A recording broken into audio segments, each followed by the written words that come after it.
Today special അയല ബിരിയാണി, അയല കപ്പ ബിരിയാണി. അയല കപ്പ ബിരിയാണിയാണ് ഇന്നത്തെ അയല സ്പെഷ്യൽ കപ്പ ബിരിയാണി. അയല കപ്പയിലിട്ട് ഇങ്ങനെ മിക്സ് ചെയ്യുക, എന്നിട്ട് നല്ലോണം ഒന്ന് ഉടച്ചെടുത്താൽ നമ്മുടെ അയല കപ്പ ബിരിയാണി റെഡി ആയിരിക്കും.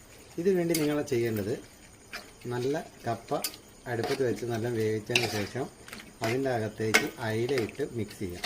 മുള്ളൊന്നൊരു പ്രശ്നമല്ല, അതൊക്കെ നമ്മൾ ഈ അയില ബിരിയാണിയിൽ കപ്പ ബിരിയാണി കേട്ടില്ലേ, എല്ലും ബിരിയാണി, ഇതിൻ്റെ ഒരു ടേസ്റ്റ് അപാര ടേസ്റ്റ് ഇതിനോട് റെഡിയായി വരുന്നു. നമ്മൾ ആദ്യം ചെയ്യേണ്ടത് വെച്ചാൽ കപ്പ പുഴുങ്ങുക, എന്നിട്ട് ഓഫ് ചെയ്ത് വെച്ചതിനും അയില കറി വെച്ചതിന് ശേഷം ആ അയില ഇതിലേക്ക് ഇടുക. ഇത് നല്ലോണം മിക്സ് ചെയ്തെടുത്താൽ ഇന്നത്തെ അയില കപ്പ ബിരിയാണി റെഡി. യൂട്യൂബിൻ്റെ മുള്ളൊക്കെ ഉണ്ടാവും കേട്ടോ.